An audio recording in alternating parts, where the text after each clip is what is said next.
Ok. Bueno, creo que todos hablan español. Bueno.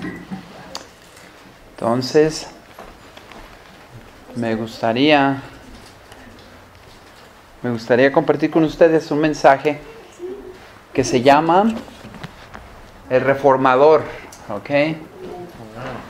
Pero para llegar al Reformador necesito explicarles un poco acerca de por qué llegamos ahí. Así es que vamos a orar.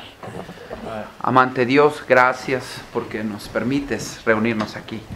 Gracias porque nos permites nuevamente estar en tu presencia. Y sobre todo, Señor, porque nos das la fuerza y el querer por el hacer de tu buena voluntad. Gracias, Señor, por lo bueno y misericordioso que has sido con nosotros. Pero en este tiempo, Señor, que tu Santo Espíritu nos guíe, nos enseñe y sobre todo podamos entender por qué pasan las cosas. Y todo está a su tiempo, pero muchas veces, Señor, dudamos. Pero ayúdanos, Señor, a no dudar, sino a escudriñar. Te lo pedimos todo eso en nombre de Jesús. Amén. Bueno, si abrimos nuestra Biblia en el libro de Daniel capítulo 7, y me gustaría darles un poco, algo rápido de por qué llegamos aquí a el Reformador.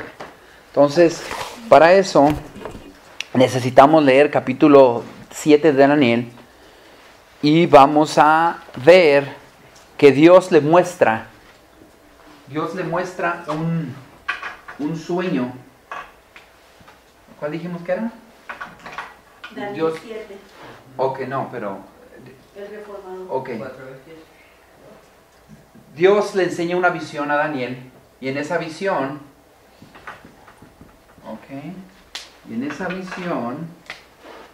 ve 4 bestias, ¿correcto? Sí. Entonces en el capítulo 7, verso del 1 al 7, podemos ver que le muestra y dice que en el verso 3 dice, y 4 bestias grandes diferentes la una de la otra subían del mar. La primera era como león. Entonces la primera era como un león. La segunda era como un bear, un oso, ¿verdad? Oso. Y la tercera era como leopardo. ¿Y la cuarta? Una bestia espantosa, ¿verdad? Con muchos cuernos. Ok, entonces en el mismo capítulo dice que esta bestia espantosa salían 10 cuernos, ¿correcto? Sí. Y después dice que de los 10 cuernos se derribaban 3 y que salían de entre ellos uno, un pequeño cuerno, ¿verdad? Que tenía ojos y boca. Y que hablaba grandes cosas, ¿verdad? Entonces, cuando nos pasamos en el mismo capítulo de Daniel 7, nos dice que representan estas bestias. Dice en el verso 17, estas 4 grandes bestias son 4 reyes que se levantarán en la tierra. Entonces la misma Biblia nos dice que van a ser 4 reyes. Después dice, después recibirá el reino de los santos el Altísimo y poseerá el reino hasta el siglo eternamente y para siempre. Entonces nos dice que después de estas bestias que sean destruidas, dice que el Señor reinará. ¿Verdad? Sí, amén. Eso es lo que nos dice la Biblia. Sí. Entonces, ¿por qué estoy escribiendo esto tan simple? Estoy escribiendo esto tan simple porque esto es la línea de tiempo de nosotros. Sí. 2020 y aquí en el año del 563. y feria, ¿verdad? 563 antes de Cristo. Entonces, vemos que esto tan simple nos lleva a nuestra era donde nosotros vivimos.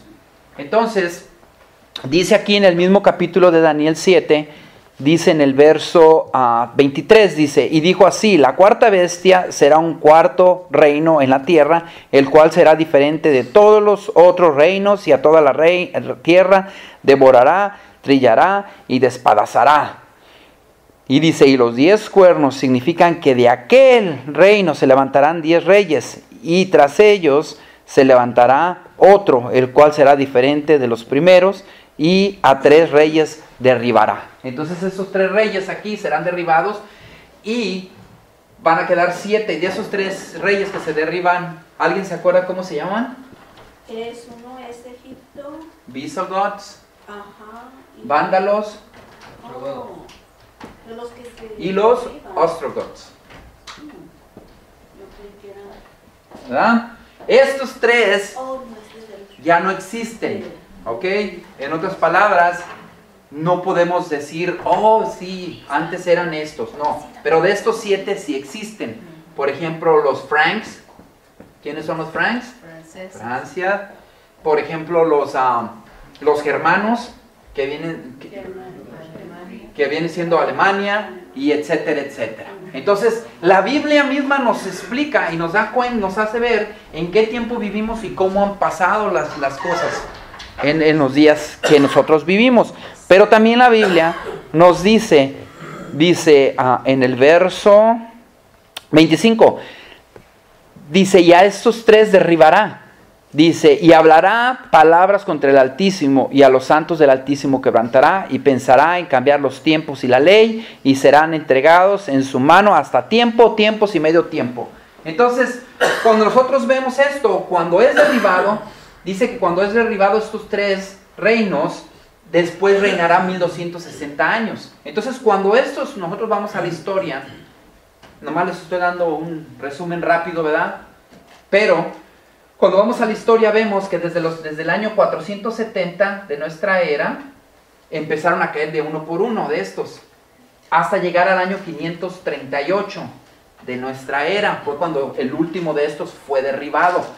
¿Por qué? Porque lo que querían era levantar una persona, un papa, alguien que dominara el mundo, para que fuera esta persona que ellos se dirigieran a ellos y poder hablar con él y decirle qué hacemos, etc. Entonces, que eran un rey, como cuando nosotros vemos que pedían a Saúl, que decían, queremos un rey, y Dios decía, ¿cómo si yo soy su rey?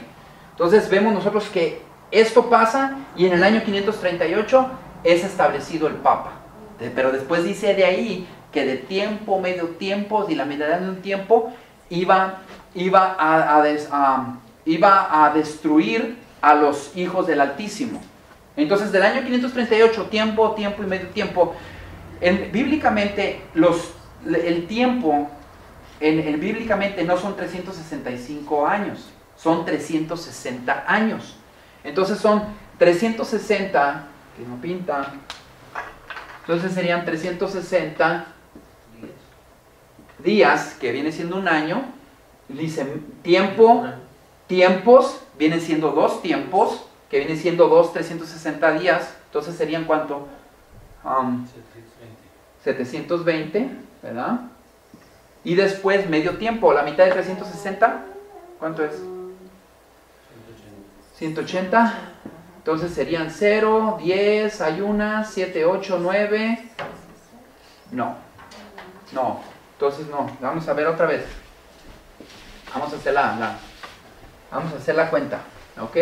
Entonces es 360 más 720 más, ¿cuánto dijimos? 180. Serían 0, 6, 7, 8 y 8, 16, hay 1, 7, 10, 11, 12, 1260 años. ¿Ok?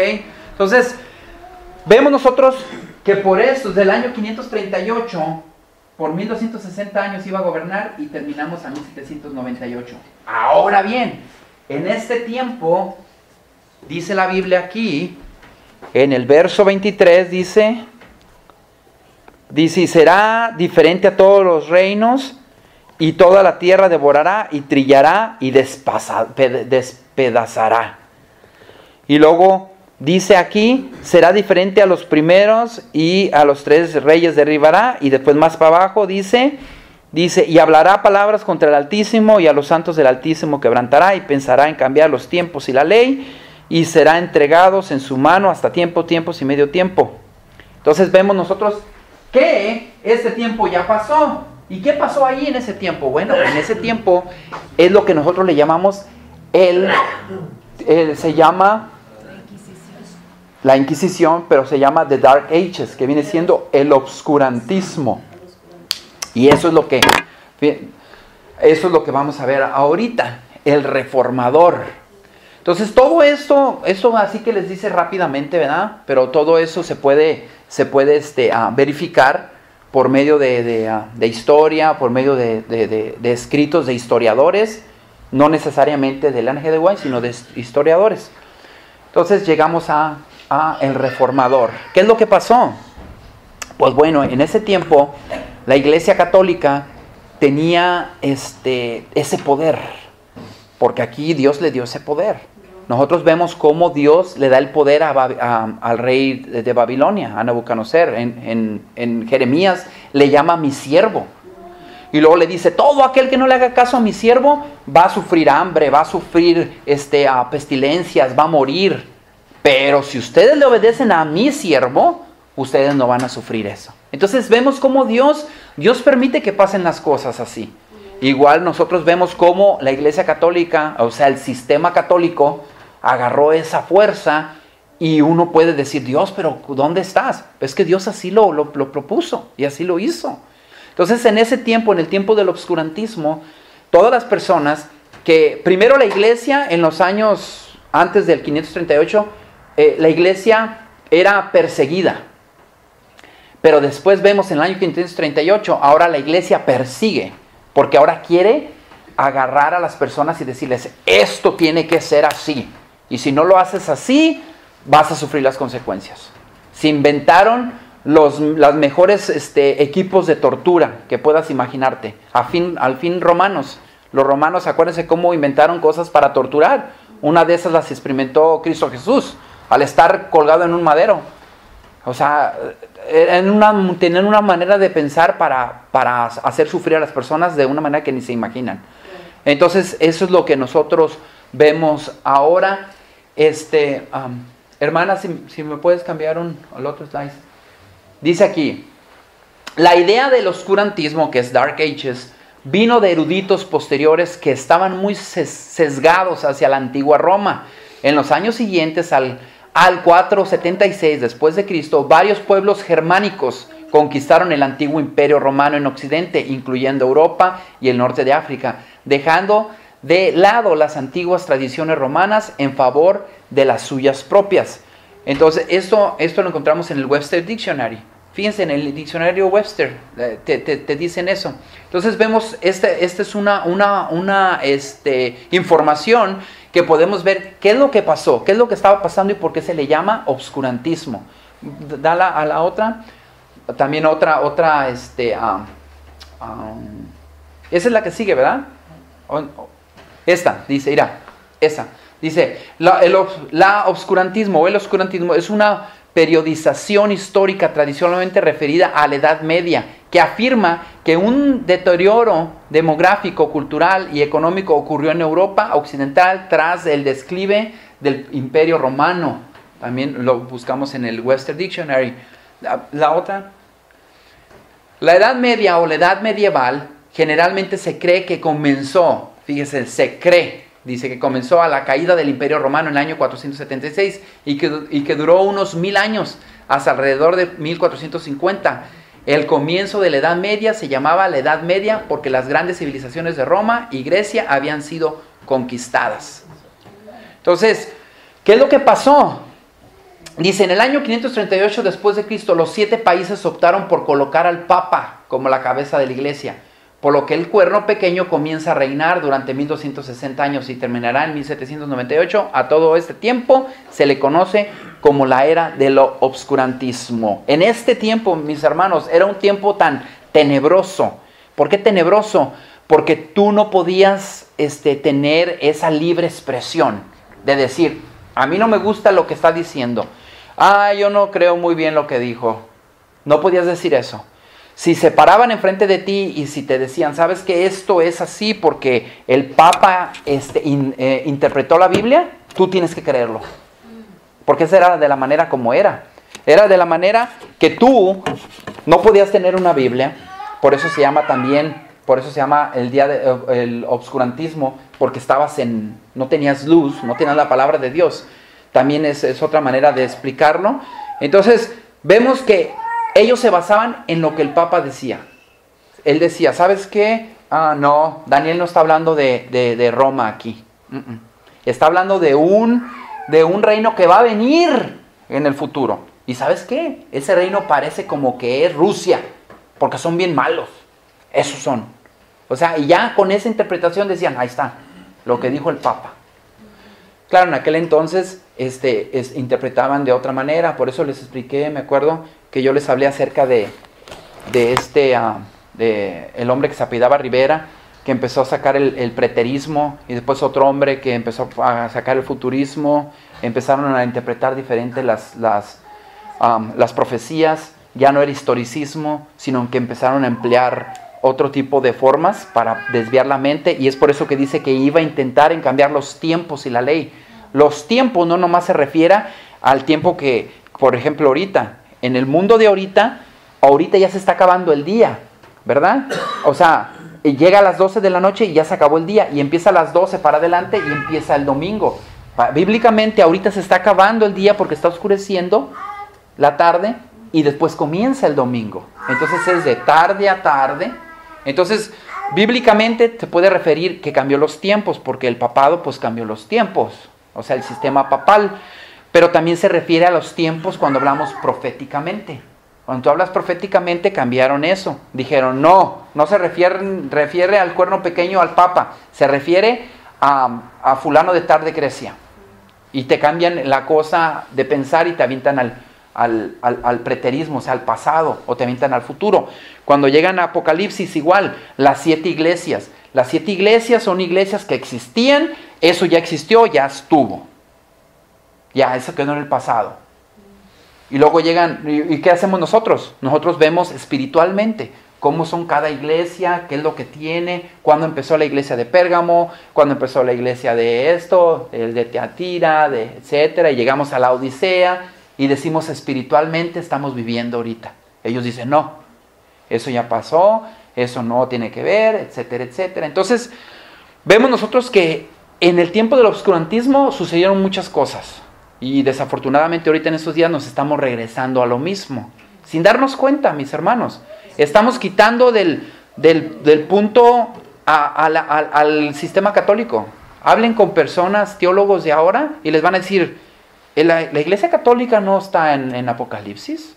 Tú estás interpretando mal. Tú siempre le echas la culpa a la iglesia católica. Y te sacan ya y dices tú, ¿de veras? Pero sí, exactamente es lo que iba a decir, es lo mismo. Tienen ¿cómo se puede decir? Como un ídolo al Papa.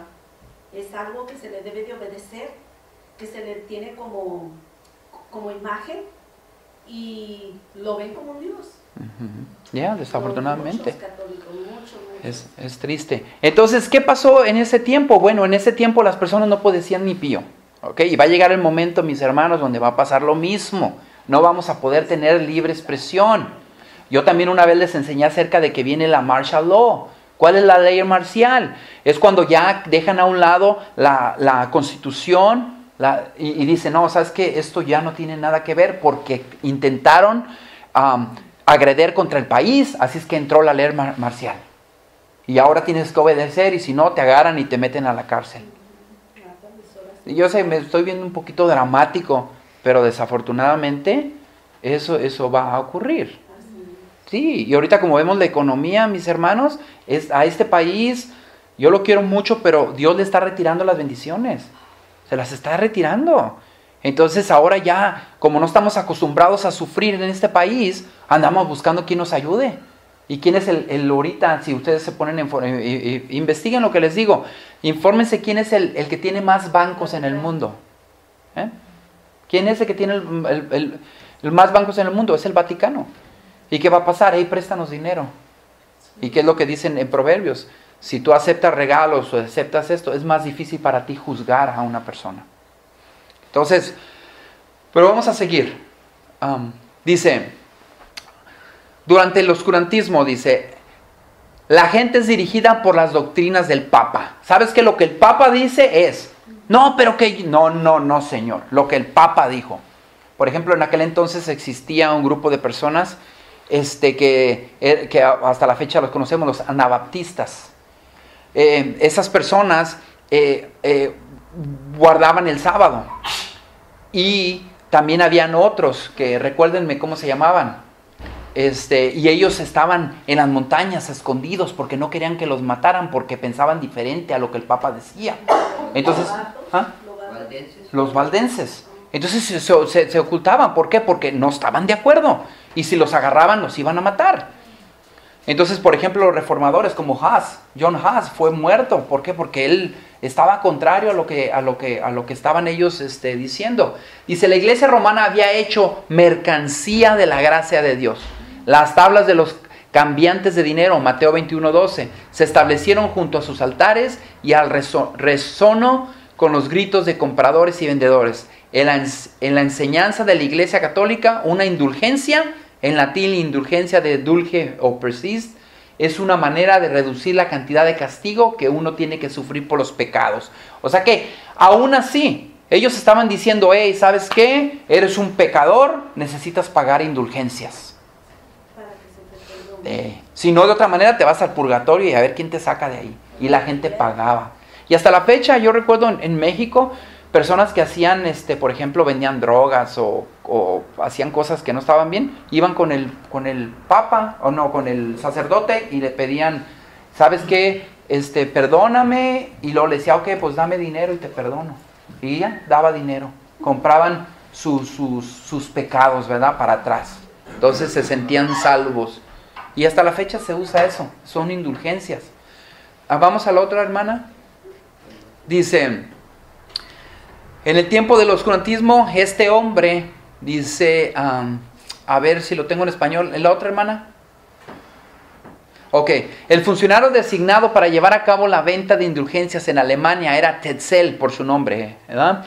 Dice, cuando Tetzel entró en un pueblo, un mensajero fue delante de él anunciado, o sea, por él, la gracia de Dios y del Santo Padre está a tus puertas. Y el pueblo dio la bienvenida a la pretendiente blasfemo, como si fuera Dios mismo que bajara del cielo a ellos. El infame tráfico se estableció en la iglesia y Tetzel ascendió el púlpito, ensalzó las indulgencias como el don más preciado de Dios. Eso lo encuentras en el Conflicto de los Siglos, página 88. Entonces, este hombre empezó a apuchar, a presentar las indulgencias. ¿Sabes qué? No te preocupes, vive como tú quieras, te vendo indulgencias. Y eres salvo por eso. Pagando indulgencias, te salvas. No, pues qué a gusto, ¿no? Es como, recuerdo cuando yo estaba chico, iba con una tía y me decía, hey, tienes que confesarte. Y yo decía, ok. Entonces, ya después hacía yo cosas y luego me decía, no te preocupes, al cabo te vas a confesar el domingo. Entonces, pues yo me daba vuelo a quebrar vidrios y todo eso. Sí. Cuando tú estás en México, andas nomás viendo a ver qué haces. De veras, es triste. Como no tienes nada que hacer, pues andas corriendo, jugando pelota y etcétera, etcétera. ¿No? Ya. Entonces, vamos al otro, hermana. Entonces, durante ese tiempo, Dios llamó a este hombre, Martín Lutero. Martín Lutero vivía en un lugar muy pobre, de unos padres muy amadores de Dios, amaban a Dios. Ellos querían lo mejor para su hijo. Su padre de Martín Lutero quería que él fuera abogado. ¿Cuántos de nosotros no queremos que, ay, ojalá mi hijo sea esto, ay, ojalá mi hijo de esto? Y él hacía todo lo posible para que su hijo fuera abogado, pero era pobrecito. Entonces, pero aún así él oraba a Dios, le pedía por su hijo, como nosotros le pedimos a nuestros hijos. Siempre estamos, Señor, por favor, protege a mis hijos y ayúdales, etcétera. Y siempre estamos así, pues él hacía eso. Dice Martín Lutero, Más importante entre los que fueron llamados a guiar la iglesia desde la oscuridad del papado a la luz de una fe más pura, estaba Martín Lutero, celoso, ardiente y devoto, sin saber más que el miedo de Dios y no reconocer ningún fundamento para la fe religiosa, sino las sagradas escrituras. Lutero fue el hombre para su tiempo. A través de él, Dios llevó a cabo una gran obra para la reforma de la iglesia y la iluminación del mundo. Por medio de él, Dios lo usó para que mis hermanos, pudiéramos tener la Biblia en nuestro idioma. Porque él lo que hizo fue, cuentan que cuando él se empezó a inclinar hacia el monasterio, su papá le decía, no, mijo, quiero que seas abogado.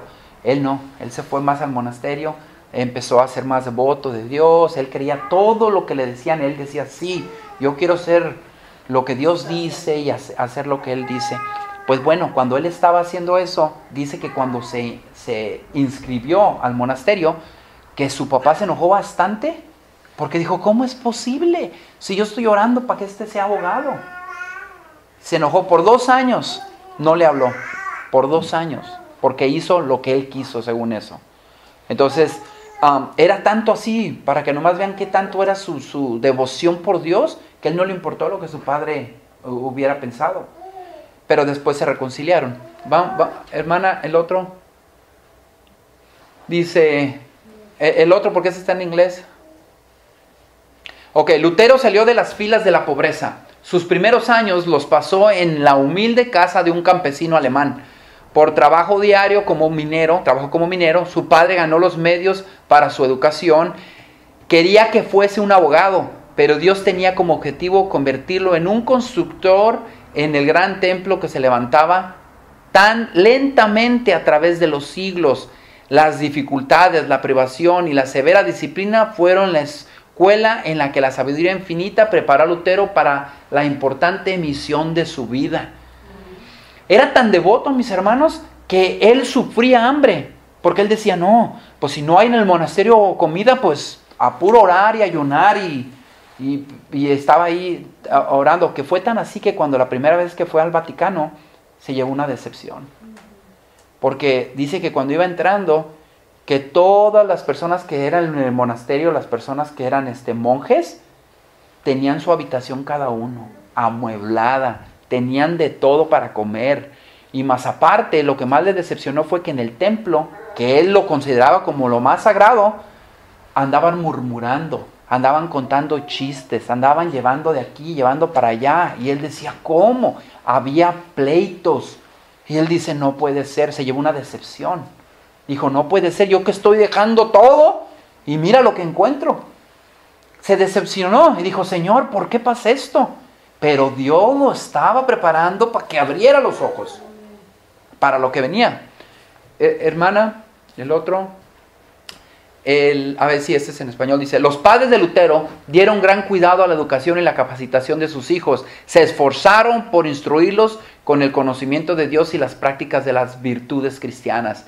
La oración del padre a menudo ascendía a la audiencia de su hijo para que el niño recordara el nombre del Señor y un día ayudara en el avance de su verdad.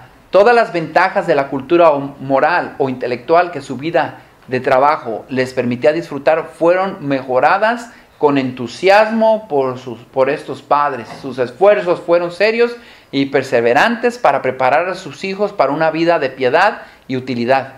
Con su firmeza y fuerza de carácter, a veces ejercían una severidad demasiado grande, pero el propio reformador, aunque consciente de que algunos aspectos se habían errado, encontró en su disciplina más para aprobar que para condenar. ¿Cuántos de nosotros en veces decimos, ay, qué bueno que mi papá me despertaba temprano para ir a trabajar, porque gracias a eso soy responsable? Y qué bueno que mi papá y mi mamá me decían, no lave su ropa, mijo. Gracias, papá y mamá, porque por eso ahora soy responsable. Es lo mismo. Lutero así lo traía, su papá traía a Lutero. No, haz esto, y vamos a orar, y acuérdate de Dios, y vamos. Y mira, Dios lo estaba preparando y usando a su propio padre de Lutero para que él llegara a hacer lo que iba a hacer. Vamos a ver el otro, dice, Mientras que su papá le quería que fuera abogado, a Martín Lutero le llamó la atención el monasterio. Cuando su papá se enteró, duró 2 años sin hablarle, pero después se reconciliaron. Imagínense, tú diciéndole a tu hijo, mi hijo, ore, mi hijo, acuérdese de Dios, mi hijo, acuérdese del nombre de Dios. Y después tu hijo llega a ser un pastor. Y tú, óyeme, no, si yo quería que él fuera abogado. Y luego te enojas, pues ¿quién te entiende? ¿Sí o no? ¿A cuántos de nosotros no pedimos? Yo en veces yo le pido a Dios, digo, Señor, que mis hijos estudien algo que puedan ayudar a alguien. ¿Por qué? Porque después se van a acordar de ti. Van a decir, yo no puedo ayudar a esta persona, ¿cómo le hago, Señor? Ah, ahí está el poder de Dios. Fue a Lutero que estaba en una tormenta y caían rayos. Entonces él le oró a Dios y le dijo, si me salvas de esta tormenta de rayos, me voy a estudiar para el monasterio. Entonces ahí fue que pues sobrevivió y entonces cumplió su promesa. Y eso es lo que no le gustó a su padre, que él decidió ser monasterio. Amén, amén. Imagínense que nosotros así probamos a Dios. Que dijéramos, Señor, pues ayúdame a esto, ayúdame al otro y yo lo hago. A mí me pasó algo curioso porque yo quería ser monja. Yo quería ir a una parte donde solo quería estar con Dios y orar. Y entonces mi mamá me dijo, pues teníamos una amiga que era monja, vas a ir con ella. Ella está como en un convento y ahí vas a ir. Me pasó lo mismo que a Lutero, porque cuando llegué se usaban los teléfonos ya esos walkie-talkie o esos de hablar y caminar y traían todas ahí con su teléfono y como dice usted los cuartos bien amueblados y estaban viviendo como de lujo y yo dije, ¿en serio? Y le empecé a preguntar a la monja con la que iba, ¿cómo es esto? No es que se pueden orar. No, aquí ni oramos, a veces en mi tiempo, ay, que bueno, y yo, oh, no, entonces no. Ahora imagínense ahora, hermana, en el Facebook. Es curioso, yo estaba haciendo y es algo así, no, dije, pues no, ¿qué hago aquí? No, mi mamá tenía razón. Sí, es interesante.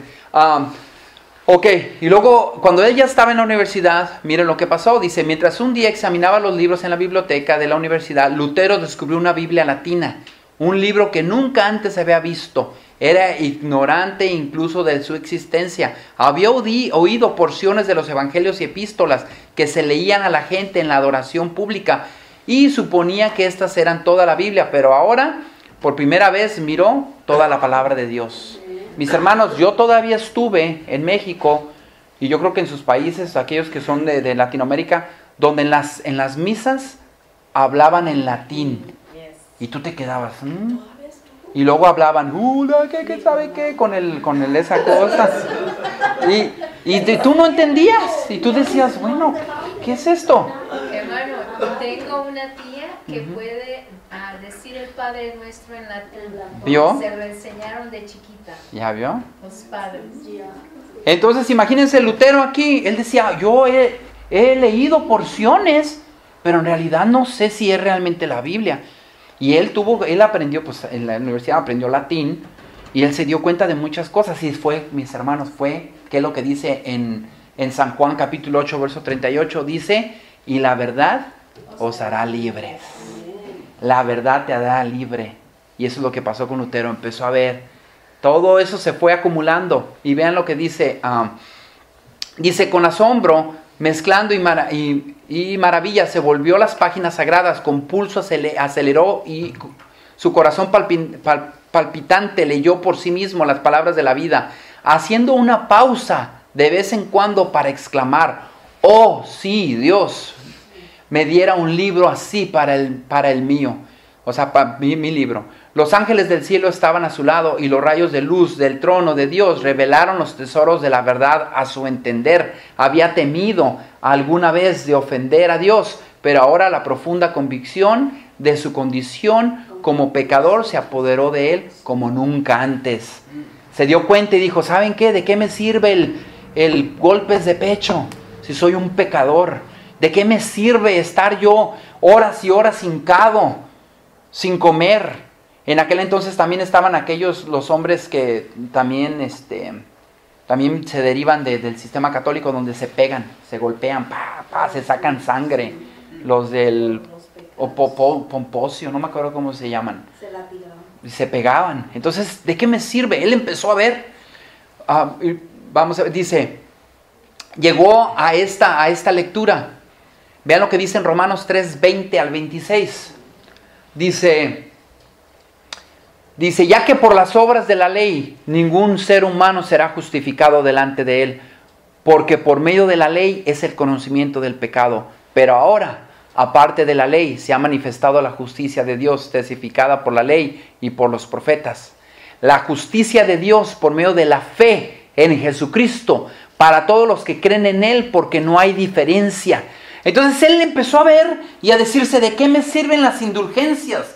¿De qué me sirve el pagar por mi pecado? ¿De qué me sirven las obras muertas? ¿De qué me sirve el irme hincado hasta el Vaticano, hasta arriba, hasta la villa del San Pedro? ¿De qué me sirve? Si por fe soy justificado. Él empezó a ver, su mente empezó a cambiar y a darse cuenta que no es lo que un hombre decía, sino que era lo que la palabra de Dios decía. Mis hermanos, en aquel entonces del oscurantismo, para él se le abrieron los ojos, se dio cuenta que estaban sobre un sistema que, claro, no tenía sentido para él, que Dios tenía su calendario profético, pero Dios le había llamado para que pudieran despertar. Pero en aquel entonces, cuando él empezó a leer esto, estamos hablando de los años 1500, todavía faltaban 498 años, 1798, para llegar al término de los 1260 años. Entonces todavía faltaba, pero Dios lo tenía que usar. Y vean lo que sigue diciendo. Dice, por cuanto todos pecaron, todos, y están destituidos de la gloria de Dios. Todos pecaron, todos. Entonces él decía, ok, ¿y dónde dice indulgencias? ¿Dónde está lo que me va a hacer a mí ser salvo, como dice el Papa? Pagando. Dice, todos hemos pecado, siendo justificados gratuitamente por su gracia. Dice, mediante la redención que es en Cristo Jesús. No dice mediante la redención que es el vicario de Cristo, que viene siendo el Papa. No. Lutero empezó a ser un reformador y decir, no, esto ya tiene que parar. Después dice, a quien Dios puso como propiciación. A quien Dios puso como propiciación. A muchos teólogos no les gusta esa palabra, propiciación, porque no entienden que Cristo era un tipo del antitipo. Ellos no entienden eso. Ellos no saben que así como sacrificaban animalitos, tenían que derramar Dios su sangre. Entonces, ¿cómo puede ser una propiciación? Propiciación es como un intermedio por lo que tú hiciste. Es como, por ejemplo, si tú vas a la corte y tú le dices, por ejemplo, ¿sabes qué? Yo quiero ponerme en lugar de fulano. Van a decir, no te entendemos, no puede ser eso. Y no lo hacen. ¿O lo hacen? No. Entonces, por eso muchos teólogos dicen, ¿por qué propiciación? ¿De qué están hablando? Fíjense en teólogos, no entienden. Dice, por medio de la fe en su sangre, para manifestar su justicia a causa de haber pasado por alto en su paciencia los pecados pasados. Fíjense, por alto. En otras palabras, Lutero se agarró pensando y dijo, ok, entonces ¿de qué me sirven el estar pagando las indulgencias? Si ya han sido pasados por alto mis pecados, al creer en Cristo, al aceptar en Cristo. Entonces, ¿para qué? Pues ¿de qué me sirve gastar mi dinero? Lo único que tengo que hacer es aceptar lo que la Biblia dice. Dice, con la mira de manifestar en este tiempo su justicia, a fin de que Él sea el justo y el que justifica al que es de la fe de Jesús. Que Él sea el justo. Y el Papa se hacía justo a sí mismo. Ahora, imagínense, mis hermanos, qué revolución le quedó en la mente de Lutero. Una revolución. Y esa revolución que quiso reformar la iglesia. Fíjense, hermanos, él quiso reformar la iglesia. Él no dijo, hasta aquí me voy, ¿quién quiere seguirme? ¡Vámonos! No, él quiso reformar la iglesia. Él quiso hablar con los papas. Él quiso decirles, no, esto no es así, esto es así. Y él empezó a escribir 95, que viene siendo las 95 tesis. Él empezó a escribirla. Y como no le hicieron caso, la agarró y, hermana, si me pones el otro, lo agarró y la colocó en la puerta de la iglesia. Agarró y ¡paz! Para que todo aquel que entrara se dignara a leer eso. Y cuando nosotros leemos las 95 tesis, casi por lo regular se estaba refiriendo a que no es verdad acerca de las indulgencias, a que no es verdad que el Papa te limpia tus pecados, a que no es verdad que el sistema papal es lo que te decían, sino que es Cristo Jesús. Y más aparte, también de ahí se derivó el sola escritura. Es cuando decían, no, nadie le va a dar su interpretación, es sola escritura. Que la escritura se interprete sola.